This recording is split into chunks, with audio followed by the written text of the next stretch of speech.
Hello friends, my name is Abhishek Verma और code मंत्रा web learn में आपका स्वागत है। आज से स्टार्ट करेंगे हम हमारे थर्ड सेक्शन को, जिसमें अपन बात करेंगे लूप कंट्रोल स्ट्रक्चर के बारे में। बट लूप कंट्रोल स्ट्रक्चर में आगे बढ़ने से पहले जिस तरह से हमने अभी तक जब बेसिक फंडामेंटल के बारे में बात करी थी सेक्शन 1 में, तो हमने बात करी थी कुछ ऑपरेटर्स के बारे में, जिसको बोलते हैं अर्थमेटिक ऑपरेटर और असाइनमेंट ऑपरेटर। डन। उसके बाद जब हमने डिसीजन कंट्रोल स्ट्रक्चर मतलब इफेल्स के बारे में बात करी थी, तब मैंने आपको बताया था कि रिलेशनल ऑपरेटर क्या होते हैं, लॉजिकल ऑपरेटर क्या होते हैं, कंडीशनल ऑपरेटर क्या होते हैं। इसके अलावा उसके बेसिस पर हमने कई कॉम्प्लेक्स न्यूमेरिकल प्रॉब्लम को सॉल्व किया था। तो आज की बात की जाए तो आज हम इस पर्टिकुलर सेक्शन में आगे बढ़ने से पहले, मतलब लूप कंट्रोल स्ट्रक्चर में आगे बढ़ने से पहले, सबसे पहले बात करेंगे दो टर्मोलॉजी के बारे में या दो ऑपरेटर्स के बारे में, जिन्हें बोला जाता है इंक्रीमेंट और डिक्रीमेंट। रिमेंबर, और इंक्रीमेंट डिक्रीमेंट की बात किया तो इसको हम इन डेप्थ पढ़ेंगे। अगर आपको इंक्रीमेंट डिक्रीमेंट के बारे में कुछ आइडिया है पहले से, तो मैं आपको गारंटी दे रहा हूं कि जो आपने पढ़ा उससे आपको कहीं ज्यादा कंटेंट मिलेगा। दूसरी इंपॉर्टेंट चीज, ये जो टॉपिक है, इस टॉपिक में जो भी न्यूमेरिकल प्रॉब्लम्स मैं आपको समझाऊंगा, उन सारी चीजों के बेस पर आपको मैं इस बात की गारंटी दे रहा हूं कि आपके टेक्निकल में मान के चलिए कि अप्रॉक्स 3 to 4 क्वेश्चन 101% गारंटेड आएंगे। तो चलिए अब समझने की कोशिश करते हैं हम इंक्रीमेंट और डिक्रीमेंट ऑपरेटर को प्रॉपर्ली इन डिटेल।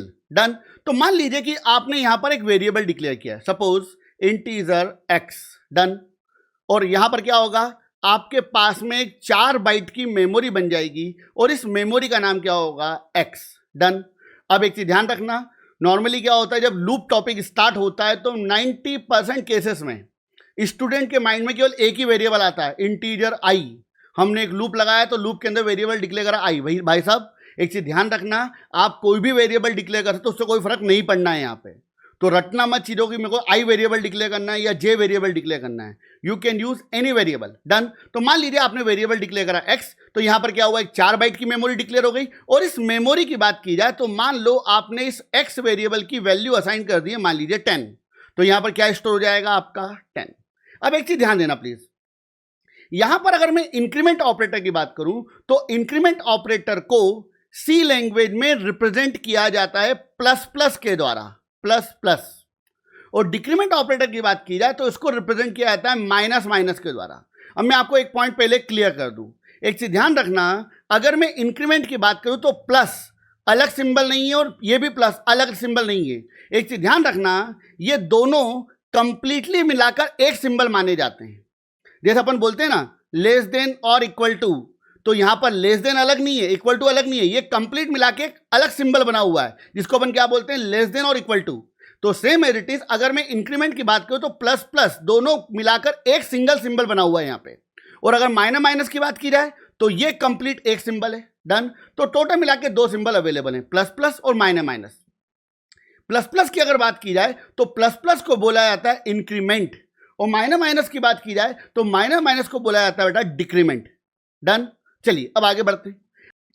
अब यहां पर इंक्रीमेंट ऑपरेटर की बात करें, इंक्रीमेंट का मतलब क्या होता है, इंक्रीमेंट का मतलब होता है बढ़ाना, इंक्रीज करना। डन। तो जैसे मान लीजिए कि आपने यहां पर एक स्टेटमेंट लिख दिया x प्लस प्लस। डन। अब इस पर्टिकुलर केस की अगर बात करें, इसका मतलब क्या हुआ, x की बात करें तो x क्या है भाई साहब, x आपका वेरिएबल है, कोई भी वेरिएबल होता है, x y z जो भी है। डन। और प्लस प्लस की बात की जाए तो प्लस प्लस क्या है, प्लस प्लस आपका ऑपरेटर है। कौन सा ऑपरेटर, इंक्रीमेंट ऑपरेटर। तो अगर मैं इस पूरे स्टेटमेंट की बात करूं तो इसका मतलब क्या हुआ, इसका मतलब यह हुआ कि मुझे x को इंक्रीज करना है। रिमेंबर, डन, मुझे क्या करना है, x को इंक्रीज करना मतलब बढ़ाना है। अब एक चीज ध्यान रखना, जब आप ऐसा स्टेटमेंट लिखते हो x प्लस प्लस, तो यह स्टेटमेंट करता क्या है। इस पर्टिकुलर स्टेटमेंट की बात की जाए तो यह स्टेटमेंट जो x वेरिएबल है उसकी वैल्यू को 1 से बढ़ा देगा, 1 से इंक्रीज कर देगा। तो इस पर्टिकुलर स्टेटमेंट के बाद में जो x होगा उसकी वैल्यू हो जाएगी 11। डन। इसका मतलब क्या होगा, यहां पर जो आपका ये जो 10 रखा हुआ है भैया, ये 10 यहां से हट जाएगा और इस जगह पर एक नई वैल्यू आ जाएगी, वो वैल्यू क्या हो जाएगी आपकी 11। Done. Same as it is, अगर मान लीजिए अगेन आपने स्टेटमेंट लिखा x प्लस प्लस, तो इसका मतलब क्या हुआ कि यहां पर आप x की वैल्यू को इंक्रीज कर रहे हो, कितने से, 1 से। तो यहां पर आपका आंसर क्या आ जाएगा भाई साहब, 12। अगेन मान लो आपने स्टेटमेंट लिख दिया x प्लस प्लस, तो यहां पर अगेन x की वैल्यू क्या हो जाएगी, इंक्रीज हो जाएगी, तो x की वैल्यू कितनी हो जाएगी बोलो 13। अगेन आपने यहां पे स्टेटमेंट लिखा मान लीजिए x प्लस प्लस, तो यहां पर x की वैल्यू अगेन क्या हो जाएगी इंक्रीज, तो आपका आंसर यहां पर क्या आ जाएगा आपका 14। डन। और मान लीजिए कि अगेन आपने स्टेटमेंट लिख दिया है x plus plus plus plus, तो इस केस में आपका आंसर क्या आएगा, बिल्कुल आपका आंसर आएगा बेटा यहां पे 16। डन, क्योंकि आपने 2 बार प्लस प्लस लगा रखा है। डन। तो एक चीज ध्यान रखना, इस पर्टिकुलर केस की अगर बात की जाए तो ऐसी स्थिति में आपको एरर की प्राप्ति होगी।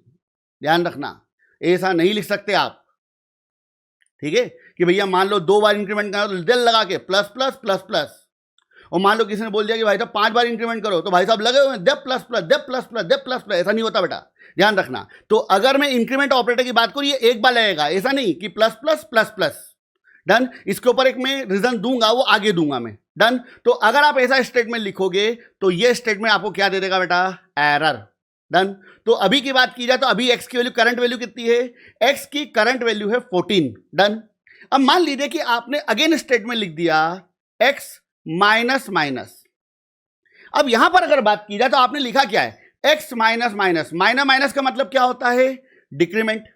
और जब आप ऐसा स्टेटमेंट लिखोगे x माइनस माइनस, तो ये क्या करेगा, ये स्टेटमेंट x की जो करंट वैल्यू है उसमें से एक कम कर देगा, 1 डिक्रीज कर देगा। डन।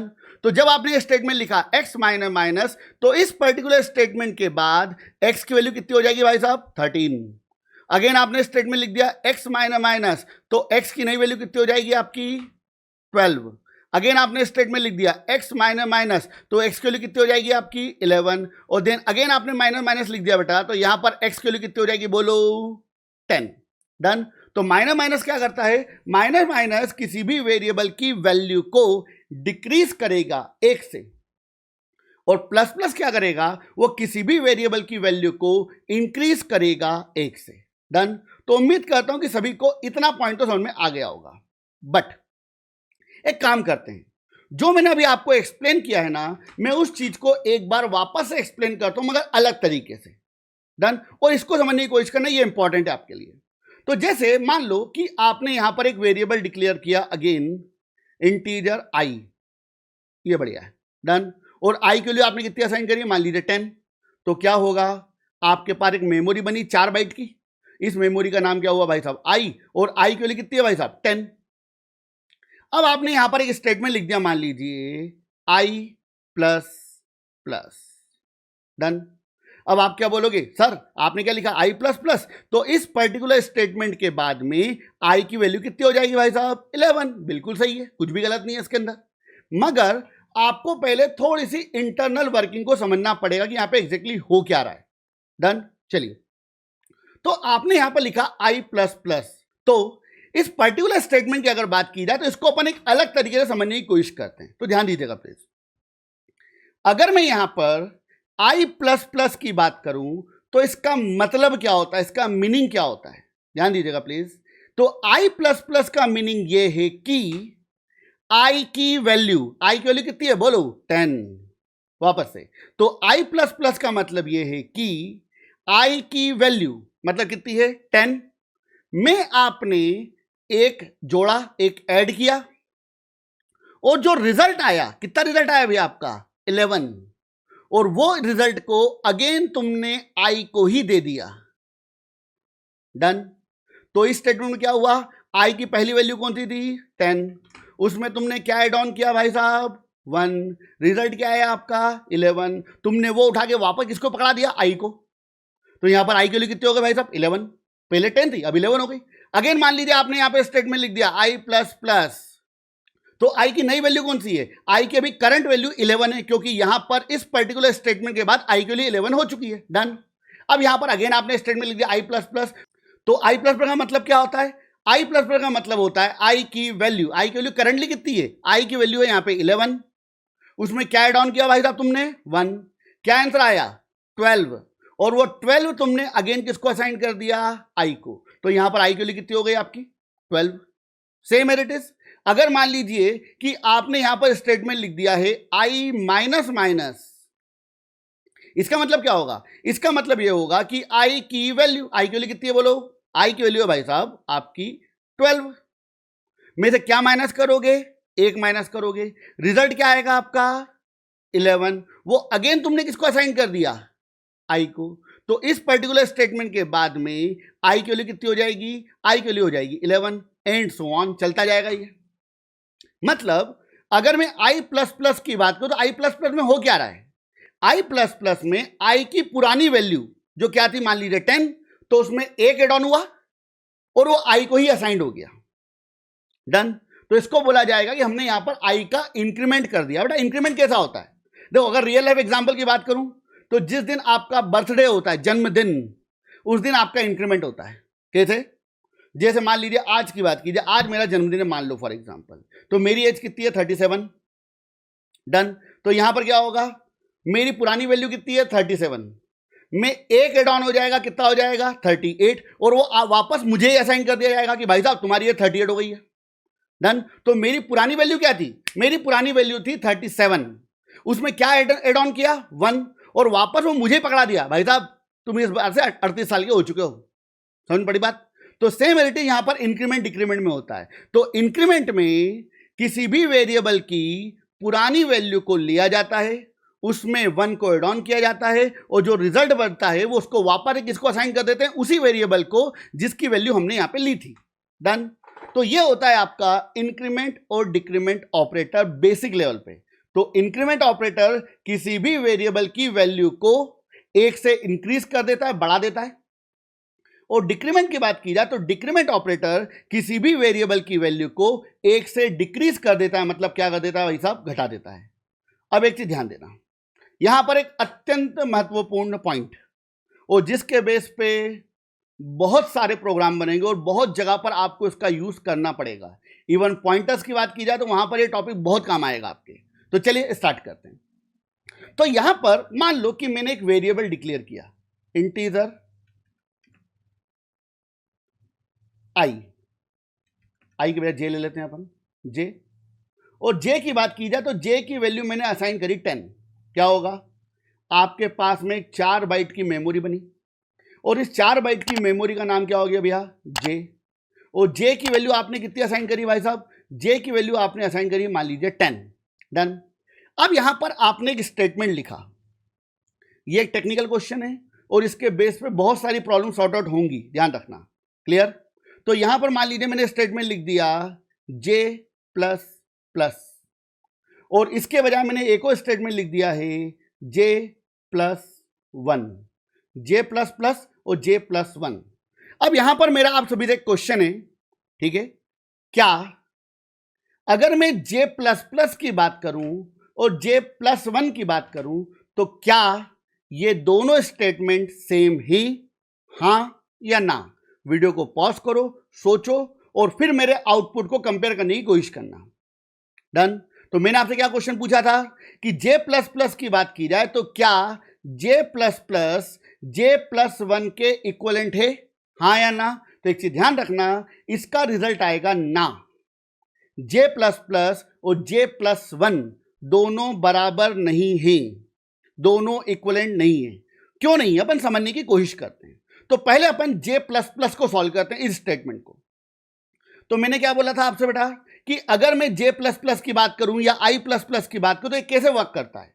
तो अभी की बात की जाए तो मान लो जे की वैल्यू कितनी है भाई साहब, जे की वैल्यू 10, और आपने यहां पे स्टेटमेंट क्या लिखा, जे प्लस प्लस। तो जे प्लस प्लस का मतलब क्या होता है, जे प्लस प्लस का मतलब होता है कि जे की वैल्यू कितनी थी भैया 10 में आप क्या एड ऑन करोगे 1, जो अभी मैंने यहां बताया था, और उसका जो रिजल्ट आएगा, रिजल्ट कितना आया 11, और वो रिजल्ट तुम अगेन किसको असाइन कर दोगे, जे को ही।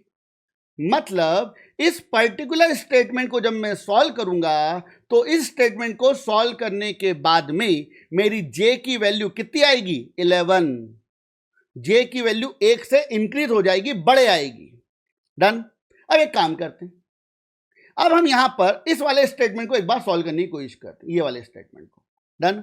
अब एक चीज ध्यान दीजिएगा प्लीज, यहां पर आप फिर मान लो कि जे की इनिशियल वैल्यू 10 है, डन। तो जे की वैल्यू कितनी है 10, और आप क्या कर रहे हो, इस स्टेटमेंट को सॉल्व कर रहे हो, डन। अब इस पर्टिकुलर स्टेटमेंट की अगर बात की जाए तो यहां पर मैंने कहीं पर भी जे प्लस प्लस नहीं लिखा है, मैंने केवल जे प्लस वन लिखा है, ध्यान देना। तो अगर मैं इस पर्टिकुलर स्टेटमेंट की बात करूं तो इसका मतलब क्या हुआ? इसका मतलब हुआ जे की वैल्यू कितनी है बोलो? जे की वैल्यू है आपकी 10 में आपने क्या ऐड ऑन किया भाई साहब? 1। रिजल्ट क्या आया? रिजल्ट आया आपका 11।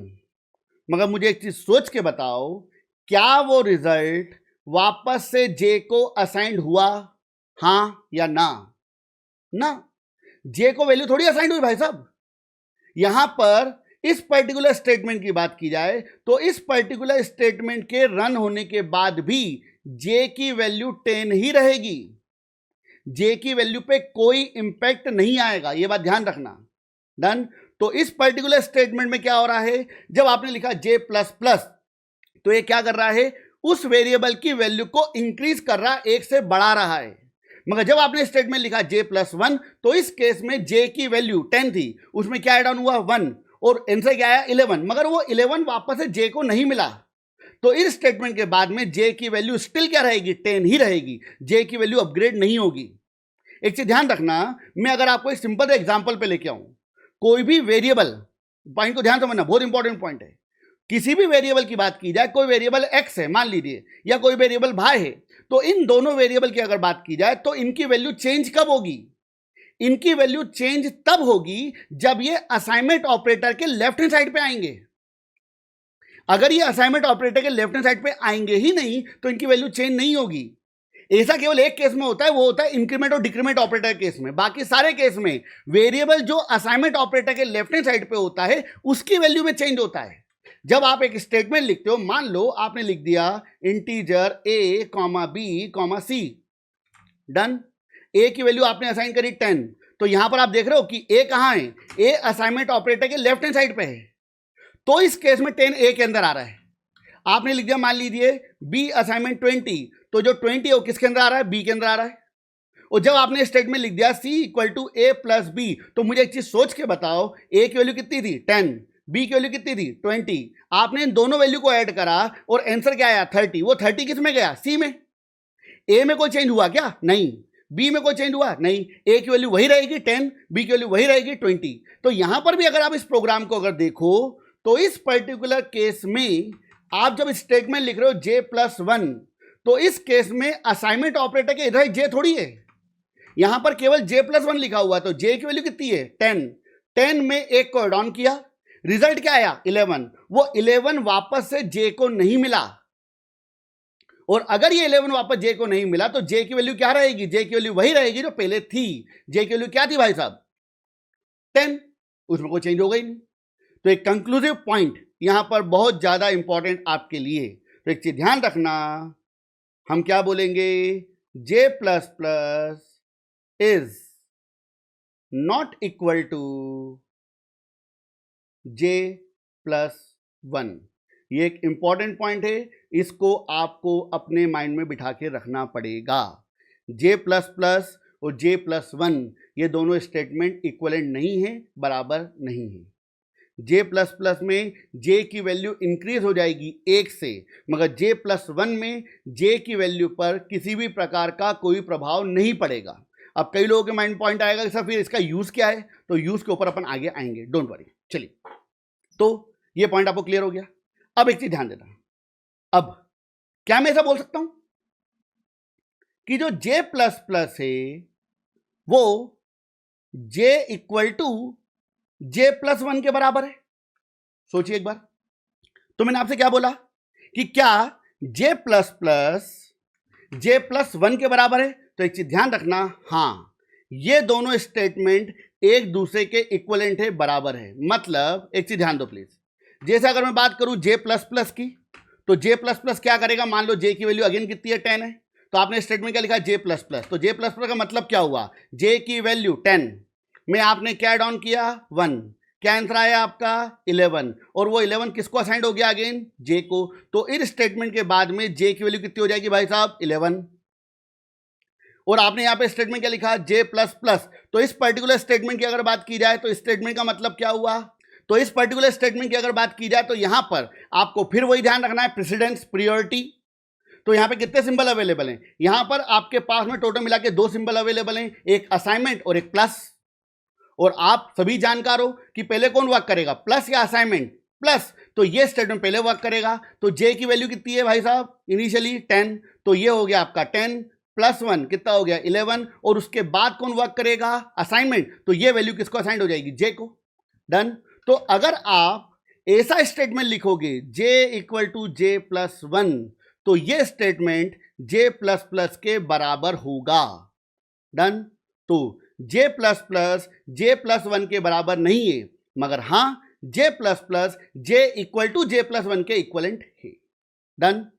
तो कंक्लूसिव पॉइंट आपको मिल गया होगा क्या, J plus plus equal to J equal to J plus 1।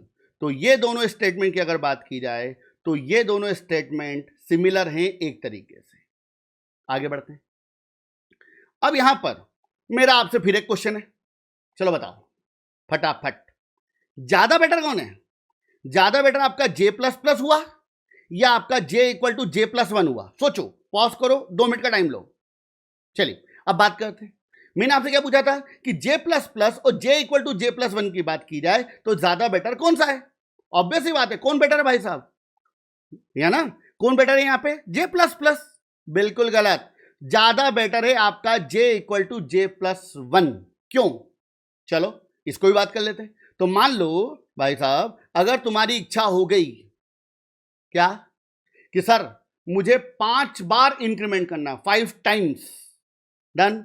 तो भाई साहब लगे हुए हैं, देन जे प्लस प्लस 1 बार इंक्रीमेंट, देन जे प्लस प्लस 2 बार, देन जे प्लस प्लस 3 बार, देन जे प्लस प्लस 4 बार, देन जे प्लस प्लस 5 बार। बात करें तो मान लो मैंने आपसे ये बोल दिया क्या कि भैया एक काम करो 15 बार इंक्रीमेंट करो, तो भाई साहब लगे हुए हैं, देन जे प्लस प्लस, देन जे प्लस प्लस, देन जे प्लस 15 बार। ऐसा नहीं होता बेटा। इसके बजाय अगर आप इस स्टेटमेंट को अगर ऐसा लिख दो तो J equal to J plus 5, which one is better? ध्यान रखना इस केस में ये बेटर है। तो अगर मैं आपसे बोलता हूं कि जे प्लस प्लस और J equal to J plus 1 या J equal to J plus N, N में जो लिख दोगे उससे इंक्रीमेंट कर जाएगा यहां पे, तो इनमें बेटर कौन है? तो बेटा एक चीज ध्यान रखना, डिपेंड करता है। अगर आपको एक बार इंक्रीमेंट करना है तो ये वाला पैटर्न बेटर है, और अगर आपको ज्यादा बार इंक्रीमेंट करना है तो ये वाला पैटर्न बेटर है। डन। तो आप अपनी श्रद्धा भक्ति के अनुसार इसका यूज कर सकते। तो मैंने अभी आपको क्या बताया, मैंने आपको यह बताया कि अगर मैं बात करता हूं आई प्लस प्लस की, तो जो आई प्लस प्लस है वो आई इक्वल टू आई प्लस 1 के क्या है, इक्वलेंट है, बराबर है, सेम है। डन। हाँ, अगर आपके माइंड में कुछ डाउट्स रह रहे हैं तो डोंट वरी, जब अपन को प्रैक्टिकली इंप्लीमेंट करेंगे तो चीजें और क्लियर होंगी आपके माइंड में। डन। तो I plus plus I equal to I plus 1 के इक्वलेंट है। अब एक चीज ध्यान दीजिएगा प्लीज, अब मैं थोड़ा सा इस पर्टिकुलर केस के बारे में बात कर रहा हूं। एक चीज ध्यान रखना, जब आप प्रोग्रामिंग में आगे बढ़ोगे तो कई बार आपके पास ऐसी सिचुएशन आएगी जब आपको 2 बार 4 बार 5 बार एक बार में इंक्रीमेंट करना होगा तुरंत। तो उस केस में आप इंक्रीमेंट ऑपरेटर का यूज नहीं कर सकते, उस केस में आप किसका यूज करोगे, इस पर्टिकुलर केस का। अब एक चीज ध्यान दीजिएगा प्लीज, तो जैसे मान लीजिए कि मेरे पास में कोई वेरिएबल अवेलेबल है, सपोज, तो मेरे पास एक वेरिएबल अवेलेबल है, उस वेरिएबल का नाम क्या है, इंटीजर वीक डे। डन।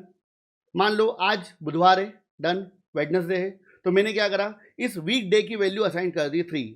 मैं मान के चल रहा हूं कि मंडे फर्स्ट डे है, ट्यूसडे सेकंड डे है, और थर्ड डे कौन है आपका, वेडनेसडे। तो यहाँ पे 3 आ गया इसके अंदर, तो 3 वीकडे के अंदर 3 पड़ा, इसका मतलब है कि वेडनेसडे की बात हो रही है। अब मैं क्या चाहता हूँ, मैं ये चाहता हूं कि मैं मेरे डे को आगे बढ़ाना चाहता हूं, कि मैं अब बात कर रहा हूं वीकडे में, कौन से डे की बात करना चाह रहा हूं मैं, फॉर एग्जाम्पल थर्सडे की, मतलब फॉर एग्जाम्पल गुरुवार की बात करना चाह रहा हूं। तो मैं क्या करूंगा, मैं इसकी वैल्यू को अपडेट कर दूंगा। तो मैंने यहां पे लिख दिया week underscore day plus plus. इसमें क्या होगा, जो वीक डे नाम का वेरिएबल उसकी वैल्यू कितनी थी, 3 थी, और प्लस प्लस करा तो वो क्या हो जाएगा, इसकी वैल्यू हो जाएगी 4। बिल्कुल सही है, कोई प्रॉब्लम नहीं। अगर मान लो मुझे 2 दिन आगे जाना है तो क्या करूंगा, मैं यही स्टेटमेंट वापस से लिख दूंगा, week underscore day plus plus. तो कितने दिन आगे चले गए आप, 2 दिन, मतलब यहां पर पहले 4 हुआ फिर 5 हो गया, मतलब अभी करंटली कौन से डे की बात हो रही है, बात हो रही है फ्राइडे की। डन। अब एक चीज ध्यान देना प्लीज, अगर मान लो मुझे 3 दिन आगे जाना है तो मैं क्या ये स्टेटमेंट 3 बार लिखूंगा, नहीं। तो मैं क्या कर सकता हूं, मैं यहां पर कुछ ऐसा लिख सकता हूं, week underscore day equal to week underscore day +2। मतलब शुरुआत में करंट वीक डे कौन सा था आपका 3 था, और जैसे आपने प्लस किया तो उस केस में क्या होगा, उस केस में यहां पर आपका वीक डे हो जाएगा 5। बात खत्म। तो इन दोनों स्टेटमेंट के बजाय हम ऐसा स्टेटमेंट भी लिख सकते हैं। डन। बट इसे ध्यान रखना, ये स्टेटमेंट भी काफी लंबा हो रहा है। तो इस केस में हमारे पास सी लैंग्वेज में कुछ ऑपरेटर अवेलेबल हैं जिन्हें बोला जाता है शॉर्ट हैंड ऑपरेटर्स।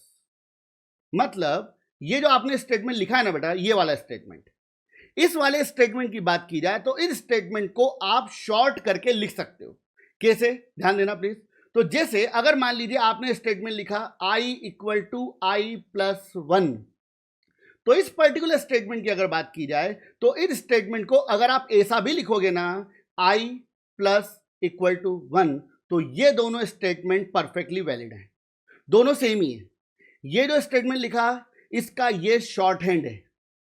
डन। तो जैसे अगर मेरी बात किया तो मैंने एक स्टेटमेंट क्या लिखा, वीक डेज = वीक डेज +2।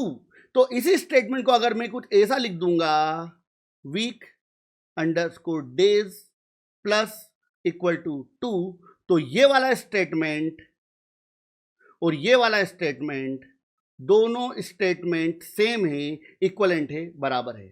तो ये जो ऑपरेटर होते हैं इन्हें बोला जाता है short hand operator. Short hand मतलब नॉर्मली ये एक चीज ध्यान रखना, ये स्पेशली इसी प्रकार के केसेस के लिए है जब क्या हो रहा है, किसी पुरानी वैल्यू में कुछ नया ऐड करके वापस से उसी वेरिएबल को असाइन करो, इसी केस में शॉर्ट हैंड ऑपरेटर का यूज होता है। एक बात ध्यान रखना, ठीक है। तो आपने स्टेटमेंट लिखा i = i + 1, तो उसको अपन क्या लिख सकते हैं, i + 1। और एक चीज ध्यान रखना, ये केवल प्लस के केस में नहीं है, ये मल्टीप्लाई, डिवाइड, मॉड इनके केस में भी अवेलेबल है। तो यहां पर हम शॉर्ट हैंड ऑपरेटर्स की अगर बात करें तो शॉर्ट हैंड ऑपरेटर्स कितने हैं हमारे पास, वैसे तो बहुत सारे हैं, बट मेनली अगर बात की जाए तो आपके ऑपरेटर्स हैं +, -, मल्टीप्लाई =, डिवाइड = और मॉड =। ये सारे के सारे आपके शॉर्ट हैंड ऑपरेटर्स हैं। डन। तो जैसे अगर आपको स्टेटमेंट लिख रहे हो, मान लीजिए p = p × 10, तो इस स्टेटमेंट को आप क्या लिख सकते हो, p = 10। That's it. ये उसका शॉर्ट फॉर्म हो गया एक तरीके से। अगर आप मॉड लगा रहे हो, आपने लिख दिया p = p / 10 मान लीजिए, तो आप इस स्टेटमेंट को क्या लिख सकते हो, p / 10। ऐसा आप लिखोगे तो इन दोनों केसेस में आपके आउटपुट सेम ही होंगे, उन पर कोई इंपैक्ट नहीं पड़ेगा। डन। तो ये जो ऑपरेटर आपके सामने अवेलेबल हैं इनको बोला जाता है शॉर्ट हैंड ऑपरेटर्स। डन। और एक चीज ध्यान रखना, ये वाला जो केस है, ये केस आपके लिए बहुत ज्यादा इंपॉर्टेंट है। इसको पहले समझने की कोशिश करो, ये क्या बोल रहा है आपसे। इसको अगर मैं लॉजिकली देखूं तो इसका मतलब क्या हुआ कि यहां पर आप कर क्या रहे हो। जैसे मान लो मैंने अगेन इस स्टेटमेंट को लिखा, i = i + 1। इसमें मैं क्या कर रहा हूं, इसमें सोचो पहले कौन वर्क करेगा, पहले प्लस वर्क करेगा या फिर पहले असाइनमेंट वर्क करेगा। इमेजिन करो इस चीज को, तो पहले कौन वर्क करेगा, प्लस। तो इसको अगर मैं देखूं तो ऐसा बोल सकता हूं क्या मैं, i की पुरानी वैल्यू कितनी 10 में आप 1 एड ऑन कर रहे हो और वापस किसको असाइन कर रहे हो, i को। तो यहां पर एग्जैक्टली हो क्या रहा है, यहां पर आप आपकी पुरानी वैल्यू में कुछ नया ऐड कर रहे हो। इस कंसेप्ट का यूज कहां कहां करोगे आप, अगर आप फैक्टोरियल का प्रोग्राम बनाते हो। फैक्टोरियल में क्या होता है, 1 × 2 का जो मल्टीप्लाई आएगा उसके आंसर में एक नया मल्टीप्लाई एड ऑन हो जाएगा 3 का मल्टीप्लाई, उसका जो आंसर आएगा उसमें एक नया मल्टीप्लाई एड ऑन हो जाएगा 4 का मल्टीप्लाई, उसके अंदर एक और नया मल्टीप्लाई एड ऑन हो जाएगा 5 का मल्टीप्लाई। तो फैक्टोरियल का प्रोग्राम बनाओगे तो इसका यूज करोगे। मैं जब सम का प्रोग्राम बनाऊंगा कि 1 + 2 + 3 + 4 + 5 + 10, तो मैं किसका यूज करूंगा, इसी का यूज करूंगा। तो ये कंसेप्ट बहुत काम का है। हाँ, हो सकता है कि अब अभी की बात की जाए तो अभी इस पर्टिकुलर पॉइंट के ऊपर जो मैंने बोला उसके ऊपर आपके माइंड में उतनी क्लियरिटी नहीं आ रही हो, मगर जब मैं आपको असाइनमेंट बताऊंगा तब बेटर क्लियरिटी आएगी। डन। तो आपके माइंड में शॉर्ट हैंड ऑपरेटर्स भी क्लियर होना चाहिए, क्योंकि कोड करते समय में कई जगह पर इसी का यूज करूंगा। डन। तो इनिशियली मैं बात आपको याद दिलाऊंगा कि ये शॉर्ट हैंड है और ये है, मगर 2-4 प्रोग्राम के बाद हम डायरेक्टली इन्हीं के ऊपर काम करना स्टार्ट करेंगे और ये आपको दूसरे डेवलपर से अलग करेगा। ये बात ध्यान रखना। आप खुद सोचो कि आप कंपनी टेक्निकल में जा रहे हो, कोई स्टूडेंट इस तरीके से लिख रहा है और कोई स्टूडेंट इस तरीके से लिख रहा है, आपके कोड को अलग तरीके से देखा जाएगा कि बंदा डिटेल में चीजों को जानता है। ठीक है, चलिए, तो ये था हमारा इंक्रीमेंट और डिक्रीमेंट ऑपरेटर, खत्म नहीं हुआ है। अब आएगा इसके बाद में प्रीफिक्स ऑपरेटर्स और postfix operator on increment and decrement. Done done. तो आज की बात की जाए तो आज के इस लेक्चर में हम बात करेंगे प्रीफिक्स एंड पोस्टफिक्स इंक्रीमेंट और डिक्रीमेंट ऑपरेटर। रिमेंबर, अगर प्रीफिक्स की बात की जाए तो प्रीफिक्स के लिए एक वर्ड और यूज होता है जिसे बोला जाता है प्री इंक्रीमेंट। डन। और पोस्टफिक्स की अगर बात की जाए तो पोस्टफिक्स के लिए एक और वर्ड यूज होता है, इसको बोलते हैं पोस्ट इंक्रीमेंट। तो मैक्सिमम स्टूडेंट इसको नाम से जानते हैं प्रीफिक्स एंड पोस्टफिक्स। अब एक चीज ध्यान दीजिएगा प्लीज, अगर मैं यहां पर इंक्रीमेंट और डिक्रीमेंट ऑपरेटर की बात करूं तो इंक्रीमेंट और डिक्रीमेंट ऑपरेटर को सी लैंग्वेज में लिखने के दो तरीके होते हैं जिसे बोला जाता है प्रीफिक्स एंड पोस्टफिक्स। तो ध्यान दीजिएगा प्लीज। तो मान लीजिए कि आपने आपके प्रोग्राम में एक वेरिएबल डिक्लेयर किया, सपोज इंटीजर एक्स। डन। और एक्स की बात की जाए तो एक्स की वैल्यू मान लीजिए आपने असाइन कर दी है 10। तो क्या होगा, आपके पास में 4 बाइट की मेमोरी क्रिएट हो जाएगी और इस 4 बाइट की मेमोरी की अगर बात की जाए तो इस 4 बाइट की मेमोरी का नाम हो जाएगा एक्स और इसकी वैल्यू आपने असाइन कर दी है 10। अब ध्यान दीजिएगा प्लीज।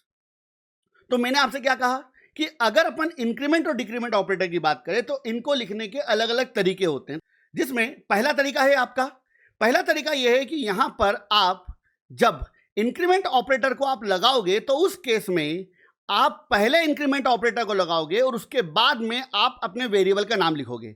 तो यह आपका पहला तरीका है। और दूसरा तरीका क्या है, दूसरा तरीका यह है कि जिसमें आप पहले वेरिएबल का नाम लिखोगे और उसके बाद में इंक्रीमेंट या डिक्रीमेंट ऑपरेटर को लगाओगे। तो टोटल मिला के हमारे पास दो तरीके अवेलेबल हैं। अब एक चीज ध्यान दीजिएगा प्लीज, ऐसी सिचुएशन जब आप आपके ऑपरेंड, ऑपरेंड कौन है यहां पर आपका एक्स, ऐसी सिचुएशन जब आप आपके ऑपरेंड के पहले इंक्रीमेंट ऑपरेटर का यूज करोगे तो इसे बोला जाएगा प्री इंक्रीमेंट या फिर प्रीफिक्स इंक्रीमेंट। डन। और ऐसी सिचुएशन जब आप आपके ऑपरेंड के बाद में इंक्रीमेंट ऑपरेटर का यूज करोगे तो ऐसी सिचुएशन को बोला जाएगा पोस्ट इंक्रीमेंट या फिर पोस्ट फिक्स इंक्रीमेंट। डन। ध्यान दीजिएगा प्लीज। तो टोटल मिला के आपके पास दो तरीके अवेलेबल है, पहला तरीका प्री इंक्रीमेंट और दूसरा तरीका पोस्ट इंक्रीमेंट। प्री इंक्रीमेंट में हम ऑपरेटर को पहले लगाएंगे और पोस्ट इंक्रीमेंट की बात की जाए तो वहां पर ऑपरेटर का यूज ऑपरेंड के बाद में किया जाएगा। ऑपरेंड कौन है यहां पर, एक्स। ऑपरेटर कौन है आपका, इंक्रीमेंट। डन। अब एक चीज ध्यान दीजिएगा प्लीज, अगर मैं यहां पर इन दोनों स्टेटमेंट को सॉल्व करता हूं तो चलिए, एक्स की बात की जाए तो एक्स की वैल्यू कितनी है आपकी 10। डन। तो चलिए अपन पहले वाले स्टेटमेंट को सॉल्व करते हैं। इस पर्टिकुलर स्टेटमेंट की बात की जाए तो यहां पर आप क्या कर रहे हो, आप x की वैल्यू को इंक्रीज कर रहे हो, इंक्रीमेंट कर रहे हो। तो एक चीज ध्यान रखना, आपने स्टेटमेंट क्या लिखा है यहां पे, प्लस प्लस एक्स। इस पर्टिकुलर स्टेटमेंट की अगर बात की जाए तो इस स्टेटमेंट को अगर मैं सॉल्व करूंगा तो इस पर्टिकुलर स्टेटमेंट के बाद में जो x वेरिएबल है उसकी वैल्यू 11 हो जाएगी। क्या हो जाएगी भैया, 11। ध्यान रखना। डन। चलो कोई बात नहीं, अगेन इधर आ जाते हैं अपन। मान लीजिए इधर भी मान लो x की इनिशियल वैल्यू क्या है बेटा, 10 है। ध्यान रखना, इधर भी मैं 10 मान के चल रहा हूं, इधर भी 10 मान के चल रहा हूं। तो यहां पर अगेन मैंने क्या करा, x प्लस प्लस को सॉल्व किया। तो जब आप इस स्टेटमेंट को सॉल्व करोगे तो इस स्टेटमेंट के बावजूद भी आपकी जो x की वैल्यू है वो क्या हो जाएगी भैया, अगेन यहां पर भी 11 हो जाएगी। डन। मतलब चाहे तुम प्लस प्लस x को सॉल्व करो तो भी इस केस में क्या होगा, x की वैल्यू बढ़ जाएगी कितने से, 1 से। तो यहां पर x की वैल्यू 11 हो जाएगी। और अगर आप x प्लस प्लस सॉल्व करोगे तो इस केस में भी x की वैल्यू क्या हो जाएगी बेटा, बढ़ जाएगी। कितना हो जाएगी, 11 हो जाएगी। अब भैया अगर प्लस प्लस x लिखने के बाद में भी आपका रिजल्ट क्या आ रहा है, 11, मतलब 1 से बढ़ रहा है। x प्लस प्लस लिखने पे भी क्या हो रहा है, वही का वही आउटपुट आ रहा है। तो भाई साहब, तो क्या प्लस प्लस पहले लगाकर और प्लस प्लस को बाद में लगाकर तुमने क्या मजे ले लिए? तो भाई साहब यहां पर हमने कोई मजे नहीं लिए हैं। तो एक चीज ध्यान रखना, अगर आपने प्लस प्लस एक्स लिखा या फिर एक्स प्लस प्लस लिखा, इन दोनों केसेस की अगर बात की जाए तो दोनों केसेस में एक्स की वैल्यू इंक्रीज होगी। इस केस में भी x की वैल्यू क्या हो जाएगी 11 और इस केस में भी क्या होगा x की वैल्यू क्या हो जाएगी 11। तो पहला पॉइंट ये आता है कि सर फिर डिफरेंस क्या है इन दोनों के बीच में। तो फिर वही पॉइंट, अगर आपको प्लस प्लस एक्स और x प्लस प्लस के डिफरेंस को समझना है तो फिर वही टर्मिनोलॉजी आएगी जिसके बारे में हम लास्ट 2 टाइम पहले बात कर चुके हैं, जिसे बोला जाता है प्रेसिडेंस। प्रेसिडेंस, प्रायोरिटी, हायरार्की, पदानुक्रम। तो चलिए फिर हम बात करेंगे प्रेसिडेंस के बारे में। अब प्रेसिडेंस की अगर बात की जाए तो प्रेसिडेंस के बारे में हम ऑलरेडी काफी चीजें पहले डिस्कस कर चुके हैं, जिसमें मैंने आपको बताया था कि अर्थमेटिक ऑपरेटर्स की बात की जाए, just like multiply, divide, mod, plus, minus, इनकी प्रायोरिटी क्या होती है। इसके अलावा असाइनमेंट्स की प्रायोरिटी क्या होती है। इसके अलावा less than, greater than, less than equal to, greater than equal to, not equal to, and, और नॉट, इन सभी की प्रायोरिटी को मैंने आपको डिटेल में क्लियर करा था। अगर आपको नहीं पता है तो एक बार आप उस वीडियो को वापस एक बार देखिए। डन। अब यहां पर उन सारी कैटेगरी की बात की जाए तो उन सारी कैटेगरीज में अब आपके पास एक नई कैटेगरी आ रही है जिसका नाम है इंक्रीमेंट और डिक्रीमेंट ऑपरेटर। अब एक चीज ध्यान रखना, इंक्रीमेंट और डिक्रीमेंट ऑपरेटर की बात की जाए तो इनकी अपनी खुद की प्रायोरिटी होती है। डन। तो अब यहां पर हमारी उस कैटेगरी के अंदर एक नई कैटेगरी ऐड ऑन होगी जिसका नाम होता है इंक्रीमेंट और डिक्रीमेंट ऑपरेटर। बट मैं यहां पर अभी रिलेशनल, लॉजिकल और कंडीशनल, इन 3 कैटेगरीज को ऐड ऑन नहीं कर रहा हूं। मैं आपको जो प्रायोरिटी बता रहा हूं उसके अंदर हम केवल 3 कैटेगरी को कंसीडर करेंगे। पहली कैटेगरी का नाम है अर्थमेटिक, दूसरी कैटेगरी का नाम है असाइनमेंट और तीसरी कैटेगरी का नाम है इंक्रीमेंट और डिक्रीमेंट, जो अभी अपन पढ़ने जा रहे हैं। डन। रिलेशनल और लॉजिकल की बात की जाए तो उनको एड ऑन करके मैं एक पूरी की पूरी कंप्लीट हायरार्की आपको बताऊंगा। उसके बेस पर अपन न्यूमेरिकल भी सॉल्व करेंगे, मगर उसको हम अपकमिंग लेक्चर्स में कंसीडर करेंगे, क्योंकि अभी मैं उनको लेकर आऊंगा तो ये प्रोग्राम काफी ज्यादा बड़े होंगे। रिमेंबर, कमिटमेंट है मेरा कि आपको वो कंटेंट मिलेगा। तो चलिए स्टार्ट करते हैं। तो यहां पर मैंने आपको क्या बताया था, अगर हायर प्रायोरिटी की बात की जाए तो हायर प्रायोरिटी पर जो सिंबल अवेलेबल होता है वो सिंबल कौन सा होता है, नॉट। मगर हम नॉट ऑपरेटर के बारे में इस लेक्चर में डिस्कस नहीं कर रहे हैं, उसको हमने अवॉइड कर दिया यहां पे। तो किसको कंसीडर कर रहे हैं अपन, अर्थमेटिक को। तो अर्थमेटिक में हायर प्रायोरिटी सिंबल कौन कौन से होते हैं, तो अर्थमेटिक में आपके हायर प्रायोरिटी सिंबल होते हैं मल्टीप्लाई, डिवाइड और मॉड। डन। इसके अलावा इससे लोअर प्रायोरिटी सिंबल कौन होते हैं आपके, प्लस और माइनस। उससे लोअर प्रायोरिटी सिंबल कौन होता है आपका, असाइनमेंट। अब एक चीज ध्यान देना प्लीज, अब यहां पर आपकी प्रायोरिटी ऑर्डर थोड़ा सा चेंज होगा। तो अगर मैं हायर प्रायोरिटी की बात करूं तो हायर प्रायोरिटी पे कौन होगा, तो हायर प्रायोरिटी में जो सिंबल वर्क करता है वो है आपका पोस्ट फिक्स या फिर पोस्ट इंक्रीमेंट या फिर डिक्रीमेंट। ये आपका सबसे हायर प्रायोरिटी पर है अभी की बात की जाए, और भी है इसके ऊपर। सेकंड नंबर पे कौन वर्क करता है आपका, प्री फिक्स इंक्रीमेंट या फिर डिक्रीमेंट। डन। उसके बाद में थर्ड नंबर पे कौन वर्क करेगा, मल्टीप्लाई, डिवाइड और मॉड। फोर्थ नंबर पे कौन वर्क करेगा, प्लस और माइनस। फिफ्थ नंबर पे कौन वर्क करेगा आपका, असाइनमेंट। तो ये आपकी नई प्रायोरिटी टेबल है। हाँ, इसमें रिलेशनल, लॉजिकल और कंडीशनल ऑपरेटर अवेलेबल नहीं है, उनको हम अपकमिंग वीडियोस में डिस्कस करेंगे। अब एक चीज ध्यान दीजिएगा प्लीज, अगर मैं पोस्टफिक्स की बात करूं तो अगर पोस्टफिक्स की बात की जाए तो ये जो होते हैं वो लेफ्ट टू राइट वर्क करते हैं। प्रीफिक्स इंक्रीमेंट डिक्रीमेंट की अगर बात की जाए तो ये जो होते हैं बेटा ये राइट टू लेफ्ट वर्क करते हैं। इसके अलावा मल्टीप्लाई, डिवाइड, मॉड और प्लस माइनस की बात की जाए तो ये again left to right work करते हैं। और असाइनमेंट की बात की जाए तो जो असाइनमेंट होता है वो राइट टू लेफ्ट वर्क करता है। तो ये आपकी हायरार्की होती है एक पर्टिकुलर ऑर्डर में, जिसमें हमने कंसीडर करा है इंक्रीमेंट, डिक्रीमेंट, अर्थमेटिक और असाइनमेंट। डन। तो चलिए इस प्रायोरिटी के बेस पर हम यहां पर कुछ न्यूमेरिकल प्रॉब्लम को सॉल्व करने की कोशिश करते हैं। तो मान लीजिए कि आपने यहां पर एक वेरिएबल डिक्लेयर किया, सपोज एक वेरिएबल है इंटीजर के। डन। इसके अलावा ऑलरेडी एक वेरिएबल अवेलेबल है, उस वेरिएबल का नाम क्या है, एक्स। और एक्स की बात की जाए तो मैं ये मान के चल रहा हूं कि एक्स की वैल्यू अगेन क्या है आपकी 10 ही। डन। अब यहां पर मैंने एक स्टेटमेंट लिखा k equal two plus plus x. अब इस पर्टिकुलर स्टेटमेंट की अगर बात की जाए तो यहां पर आपके पास में टोटल मिला के 2 सिंबल अवेलेबल हैं। एक सिंबल ये रहा और दूसरा सिंबल ये रहा, ये दो सिंबल आपको अवेलेबल हैं। अब इन दोनों सिंबल्स की अगर बात की जाए तो यहां पर अगर इंक्रीमेंट की बात करें तो इंक्रीमेंट यहां पर कौन सा वाला अवेलेबल है? इंक्रीमेंट यहां पर जो अवेलेबल है वो है आपका प्रीफिक्स, डन। और दूसरी इंपॉर्टेंट चीज असाइनमेंट ऑपरेटर अवेलेबल है यहां पे। अब आप एक चीज नोटिस कर रहे हो कि अगर मैं प्रियोरिटी के अकॉर्डिंग बात करूं तो प्रियोरिटी के अकॉर्डिंग पहले कौन वर्क करेगा? पहले आपका प्रीफिक्स वर्क करेगा या प्री इंक्रीमेंट वर्क करेगा, उसके बाद कौन वर्क करेगा? आपका असाइनमेंट, डन। तो एक चीज ध्यान दीजिएगा प्लीज, अगर इस स्टेटमेंट को अगर मैं सॉल्व करता हूं तो पहले कौन वर्क करेगा? आपका प्री इंक्रीमेंट। अब एक चीज ध्यान रखना, प्री इंक्रीमेंट की बात की जाए तो प्री इंक्रीमेंट सबसे पहले वर्क करेगा और वो जो x वेरिएबल है इसकी वैल्यू को इंक्रीज कर देगा, x की वैल्यू को बढ़ा देगा, डन। तो जैसे ही आपके प्लस प्लस ऑपरेटर ने यहां पे वर्क किया, उसने x वेरिएबल की वैल्यू को इंक्रीज कर दिया है 1 से। तो एक चीज ध्यान रखना, इस केस में यहां पे जो x वेरिएबल है उसकी वैल्यू हो चुकी 11, डन। अब पॉइंट को ध्यान समझने की कोशिश करना, जो x है उसकी वैल्यू 11 हो चुकी है और जो प्री इंक्रीमेंट है वो यहां से क्या हो चुका है? खत्म हो चुका है, इसका अब कोई रोल नहीं बचा यहां पे। अब कौन वर्क करेगा? अब वर्क करेगा असाइनमेंट।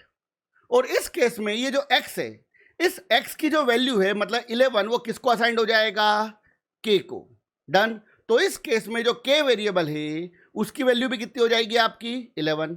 तो लॉजिकली बात की जाए तो जब ये वाला स्टेटमेंट आपका सॉल्व होगा तो इसमें k की वैल्यू भी क्या हो जाएगी? 11 और x की वैल्यू भी क्या हो जाएगी? 11। तो अगर अदर वर्ड में बोलूं तो मैं ऐसा बोल सकता हूं कि इस पर्टिकुलर स्टेटमेंट की बात की जाए तो यहां पर पहले इंक्रीमेंट हुआ और इंक्रीमेंट होने के बाद जो वैल्यू बची वो किसको असाइन हुई है? k को। मतलब पहले इंक्रीमेंट फिर यूज, डन।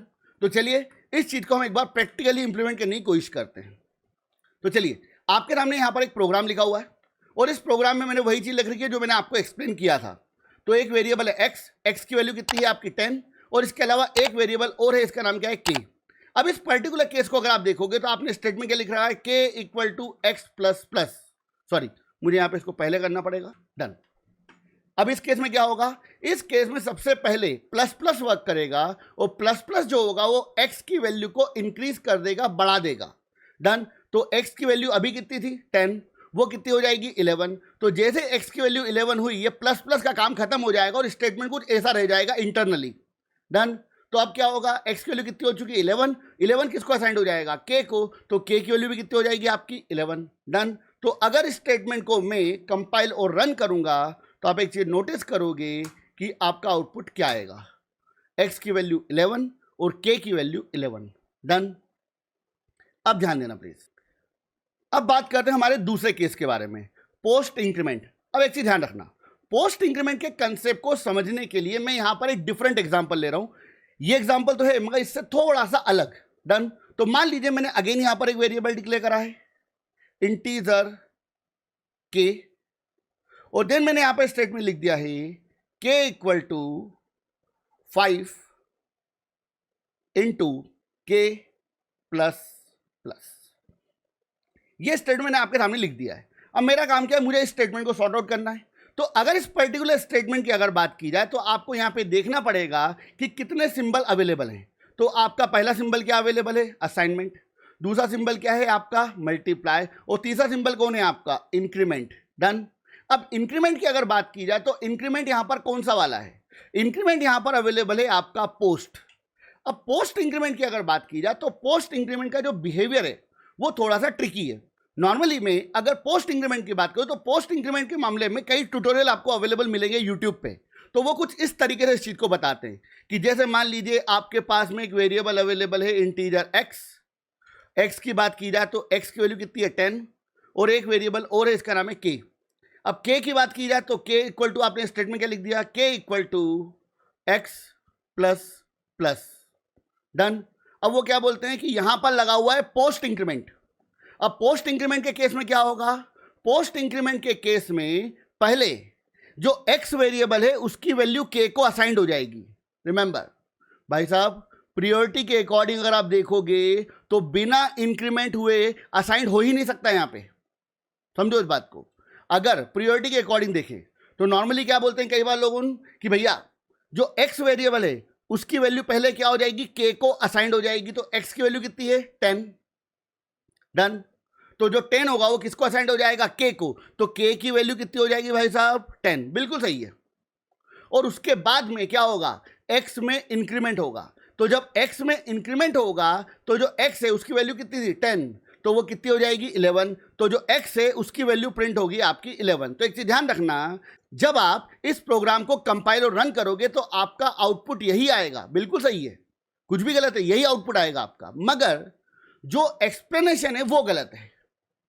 देखिए, तो नॉर्मली जब आप बड़े स्टेटमेंट में जाओगे तो ये बिहेवियर काम नहीं करेगा। यहां पे बोला क्या गया है, यहां पर आपको ये बोला गया है कि पहले जो x वेरिएबल है उसकी वैल्यू k को असाइंड हो जाएगी। इसका मतलब क्या हुआ, कि इसका मतलब ये हुआ कि पहले कौन वर्क कर रहा है, असाइनमेंट। ओ भैया, प्रायोरिटी के अकॉर्डिंग असाइनमेंट पहले वर्क ही नहीं कर सकता। पहले कौन वर्क करेगा, पहले वर्क करेगा आपका पोस्ट फिक्स, उसके बाद ही असाइनमेंट वर्क करेगा। तो आप यहां पे असाइनमेंट पहले कैसे कर सकते हो, सोचिए इस पॉइंट को। डन। तो अगर आप इस तरीके से चीज को समझ रहे हो तो एक गलत इंप्लीमेंटेशन है। इनिशियली अगर छोटे प्रोग्राम के ऊपर बात की जाए तो वो ये वर्क कर सकता है, मगर हर केस में ये वर्क नहीं करेगा।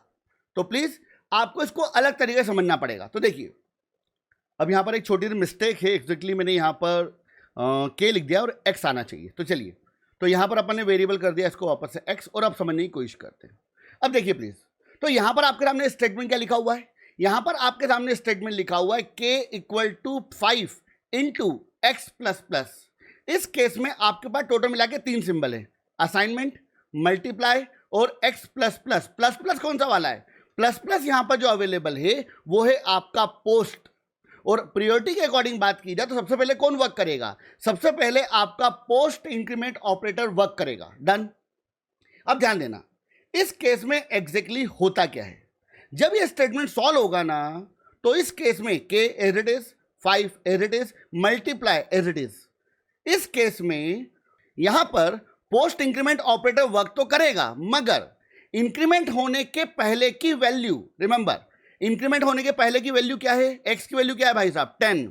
तो यहां पर वो इंक्रीमेंट होने के पहले की वैल्यू को यहां पर छोड़ जाएगा ऑपरेशन परफॉर्म करने के लिए। मतलब जब इंक्रीमेंट हुआ मान लीजिए, तो इंक्रीमेंट होने के बाद में x की वैल्यू क्या हो जाएगी, x की वैल्यू यहां पर हो जाएगी 11।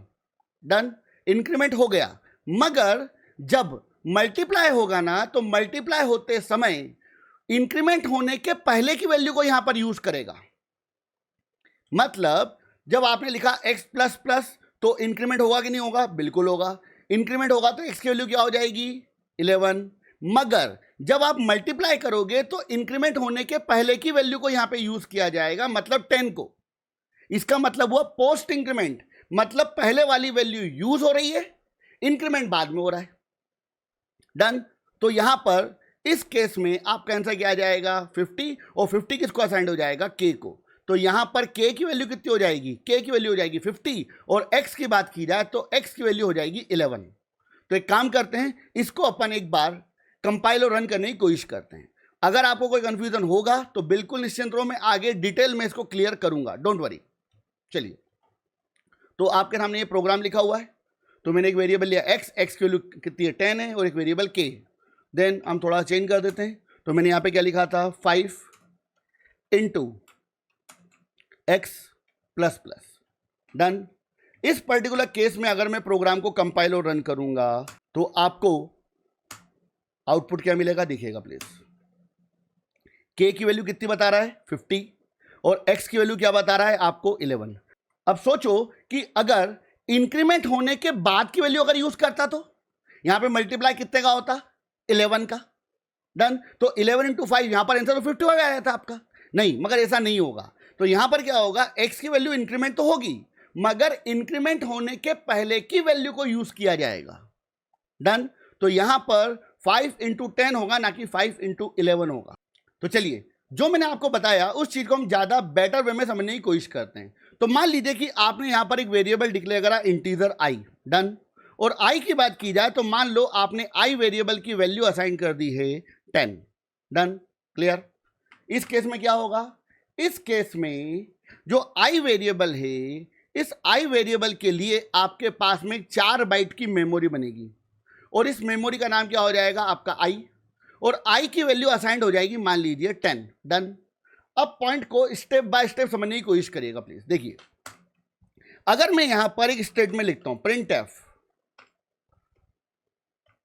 स्लेशन value of I equal to percentile D comma I, simple, कुछ भी क्रांतिकारी काम नहीं किया अपन ने यहां पे।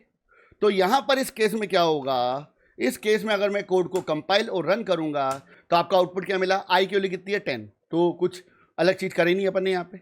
अब यहां पे ध्यान दीजिएगा प्लीज, मैं यहां पर एक स्टेटमेंट और लिख रहा हूं प्रिंट एफ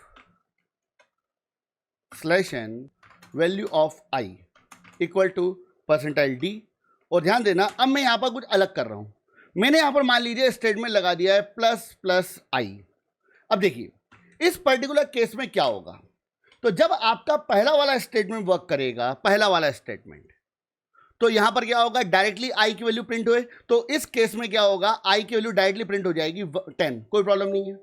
मगर जब नीचे वाला स्टेटमेंट वर्क करेगा तो आप एक चीज नोटिस कर रहे हो कि यहां पे प्रिंटफ स्टेटमेंट लगा हुआ है, मगर प्रिंटफ स्टेटमेंट लगे होने के बावजूद यहां पर एक स्टेटमेंट लिखा हुआ है प्लस प्लस आई।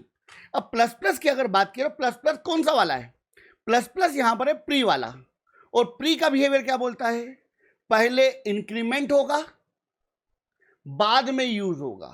मतलब ये जो प्रिंटफ फंक्शन है, प्रिंटफ फंक्शन की बात की जाए तो प्रिंटफ फंक्शन यहां पर किसकी वैल्यू को प्रिंट करवाएगा, आई की वैल्यू को। प्रिंटफ फंक्शन किसकी वैल्यू को प्रिंट कराएगा, आई की वैल्यू को, मगर आई की वैल्यू वो प्रिंट होगी जो इंक्रीमेंट होने के बाद मिलेगी, क्योंकि यहां पे प्लस प्लस आई है प्री। डन। तो पहले इंक्रीमेंट होगा और उसके बाद की वैल्यू प्रिंट होगी, तो यहां पर आउटपुट क्या मिलेगा आपको, यहां पर आउटपुट मिलेगा आपको 11। तो एक बार अपन इस कंटेंट को कंपाइल और रन करने की कोशिश करते हैं। डन। तो आउटपुट क्या मिला आपका, वैल्यू ऑफ आई पहले 10 और वैल्यू ऑफ आई यहां पर क्या मिली आपको 11। तो यहां पर हुआ क्या, इस पर्टिकुलर केस की बात की जाए तो इस केस में पहले इंक्रीमेंट बाद में यूज। क्लियर। आगे बढ़ते हैं। अब एक और एग्जांपल पे आते हैं। ये जो एग्जांपल मैं आपको दे रहा हूं ये बहुत बेसिक एग्जांपल्स हैं, अभी कॉम्प्लेक्स चीजों के ऊपर आएंगे अपन। डन। देन अपन ने यहां पे लगा दिया slash n again value of I equal to percentile D comma I, या sorry I plus plus. Done.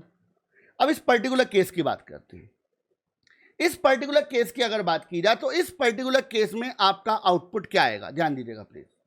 यहां पर अगर आप नोटिस करोगे तो क्या लिखा हुआ है, यहां पर आप आई की वैल्यू को प्रिंट तो करवा रहे हो, मगर आई की बात की जाए तो आई के ऊपर जो इंक्रीमेंट ऑपरेटर लगा हुआ है वो कौन सा वाला है, तो यहां पर जो इंक्रीमेंट ऑपरेटर लगा हुआ है वो है आपका पोस्ट इंक्रीमेंट। डन। और पोस्ट इंक्रीमेंट की अगर बात की जाए तो पोस्ट इंक्रीमेंट का बिहेवियर क्या बोलता है, पहले यूज बाद में इंक्रीमेंट। मतलब जो करंट वैल्यू पहले यूज होगी उसके बाद इंक्रीमेंट होगा।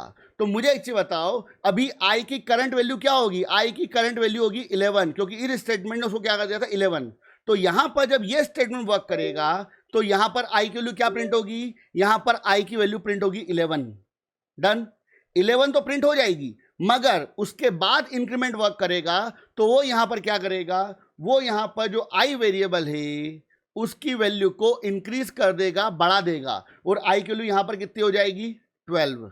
तो अगर आप यहां पर प्रिंट करवाओगे तो प्रिंट कराओगे तो क्या आउटपुट मिलेगा, चेक करना प्लीज। यहां पे प्रिंट में आउटपुट आपको 11 ही मिलेगा, मगर अगर मैं एक काम करूं, इसके जस्ट अगली लाइन में यहां पे प्रिंट करा देता हूं, जस्ट अगली लाइन में, और मैं कुछ भी नहीं करता हूं, डायरेक्टली मैं आई की वैल्यू को प्रिंट करा देता हूं बिना किसी प्लस प्लस और माइनस माइनस के।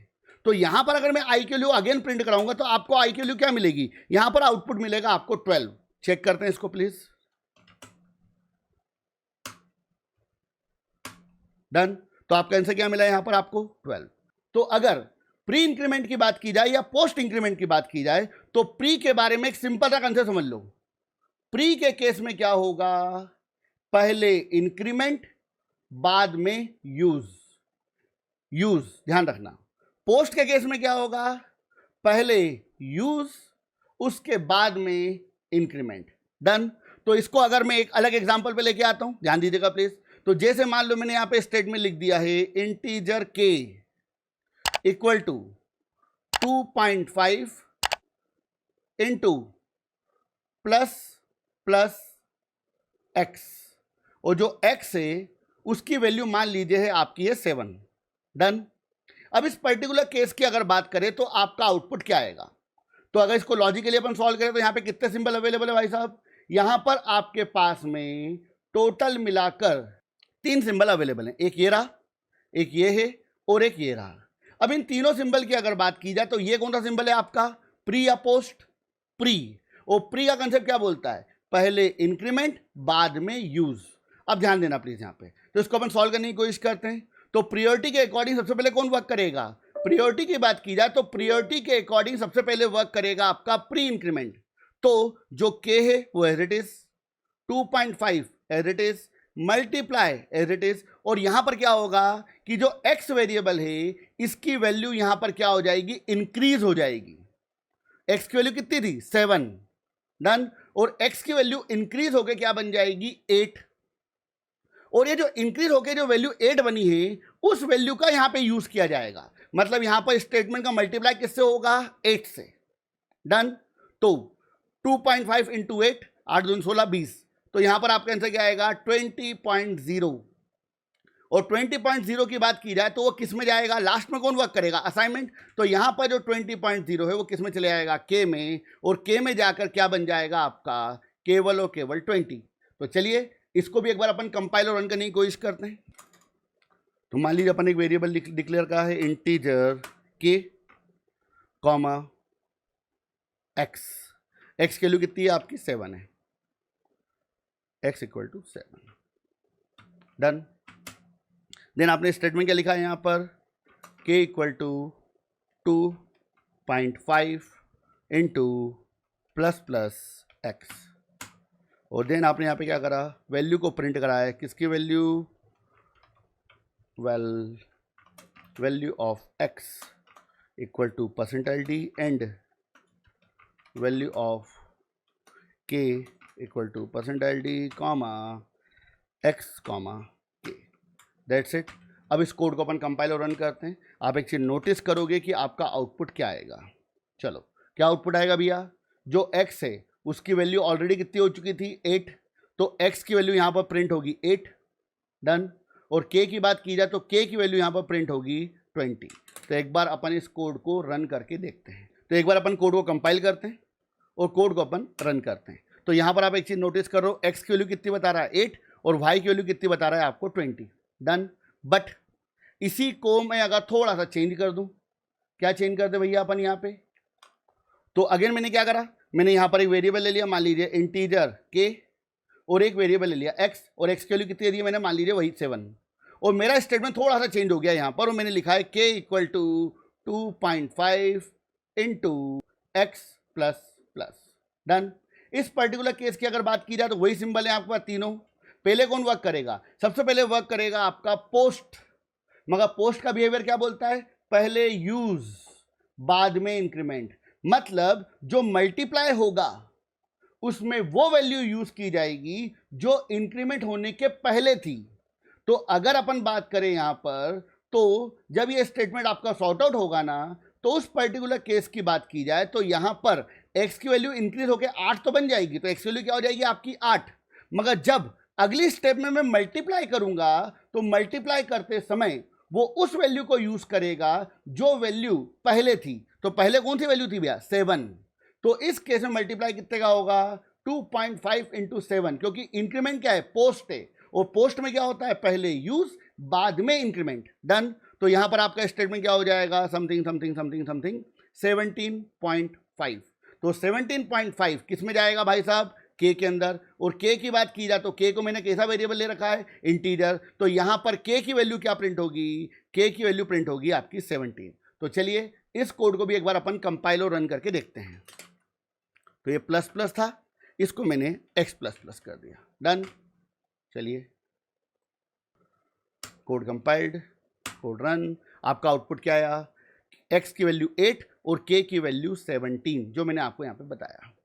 डन। तो प्लीज इस कंसेप्ट को थोड़ा सा समझने की कोशिश करो डिटेल में। आगे मैं कुछ और एग्जांपल पे आऊंगा जिसमें आपको और ज्यादा बेटर तरीके से क्लियरिटी लगेगी इस पर्टिकुलर टॉपिक के बारे में।